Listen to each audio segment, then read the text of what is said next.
हैं राहुल गांधी सुर्खियों में छाए हुए हैं। जब से उनका नाम मोदी सरनेम डेफेमेशन केस में जुड़ा है, तब से ऐसा कोई दिन नहीं है कि वो चर्चा में ना रहे हो। His constant tries and efforts to get out of the said case is seen by all, but to his disappointment, he did not get any relief so far। अगर आप भूल गए हैं तो मैं याद दिला दूं कि इस केस की शुरुआत हुई थी जब राहुल गांधी ने एक रैली के दौरान all thieves have Modi surname ऐसा एक स्टेटमेंट पास किया था, जिसके बाद बीजेपी एमएलए पूर्णेश ईश्वर भाई Modi had filed a defamation case against him before the Surat court और वहां उन्हें 2 साल की सजा सुनाई गई थी। पर राहुल गांधी वहां पर रुके नहीं। He then again went to session court to stay his conviction, but his application was dismissed। और इसी बीच उन्हें एक बहुत बड़ा झटका भी लगा। जी हाँ, आपने सही समझा। He was also disqualified as MP। पर फिर भी राहुल गांधी ने हार नहीं मानी। वो अपने इस कन्विक्शन को चैलेंज करने के लिए गुजरात हाई कोर्ट पहुँचे। But to his shock, high court ने भी उनकी पुकार नहीं सुनी और कहा, as a senior leader of the oldest political party in India,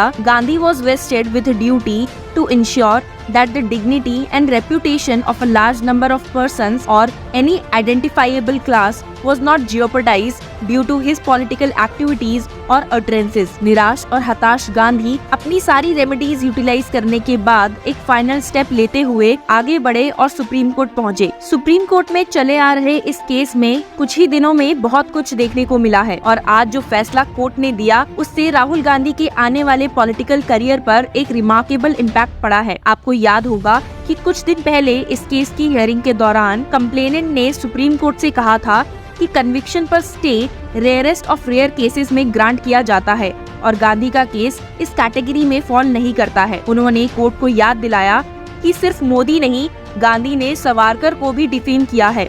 Also, he is out in bail in other cases too। The complainant pointed out that he proclaimed subsequent to the order of conviction and sentence, the petitioner said he would never apologize in this case as he was not a Savarkar but a Gandhi। इतना ही नहीं, complainant ने court का ध्यान supreme court की पास ruling पर जहाँ पर court ने खुद गांधी को उन्हें कुछ रॉन्गफुल रिमार्क्स के लिए पुल किया था, जिसके बाद he gave his unconditional apology to court in a contempt proceeding। जब राहुल गांधी की बारी आई अपने डिफेंस में कुछ कहने के लिए तो उन्होंने सुप्रीम कोर्ट को कहा, The petitioner maintains and has always maintained that he is not guilty of offence and that the conviction is unsustainable, and if he had to apologize and compound the offence, he would have done it much earlier। Gandhi ने point out किया that the criminal defamation is not an offence involving moral turpitude। The award of maximum punishment for such an offence and also the consequent disqualification as MP are exceptional factors which the court should consider to stay the conviction। दोनों पक्षों के argument सुनने के बाद आज supreme court ने अपना फैसला ले लिया है, लेकिन उससे पहले एक बार जो आज कोर्ट रूम में हुआ वो सुनने लायक है। सीनियर एडवोकेट अभिषेक मनु सिंघवी ने गांधी की तरफ से अपेयर होते हुए कहा that Modi is not a homogeneous community and hence the offence of defamation will not lie।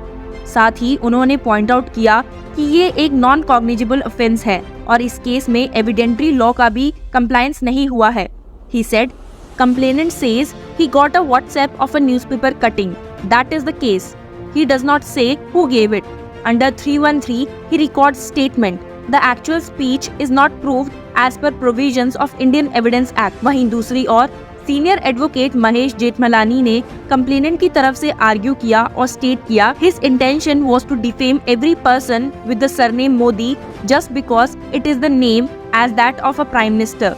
You have defamed an entire class out of malice। अच्छे खासे आर्ग्यूमेंट्स होने के बाद कोर्ट ने ऑब्जर्व किया that the ramifications of the ruling of conviction are wide and affect the rights of electorate of Wayanad, the constituency which Gandhi was representing as a member of parliament in the Lok Sabha। The court ordered, considering the aforesaid and particularly that no reasons have been given by the trial judge for maximum sentence which has incurred disqualification, order of conviction needs to be stayed pendency of proceedings। The court in its order underscored that the trial judge was expected to give reasons for imposing maximum punishment for a non-cognizable offence। Court ने note किया कि session court और high court दोनों ने ही इस aspect पर ध्यान नहीं दिया है। उन्होंने अपना ऑर्डर पास करते हुए गांधी को कॉशन एक्सरसाइज करने के लिए कहा while making statements।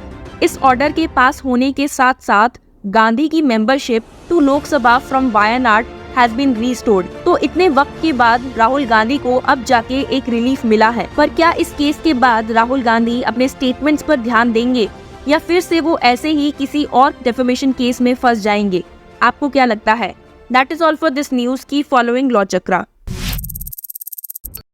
Legal advisor Pallavi Pathak. Thank you so much for watching my channel.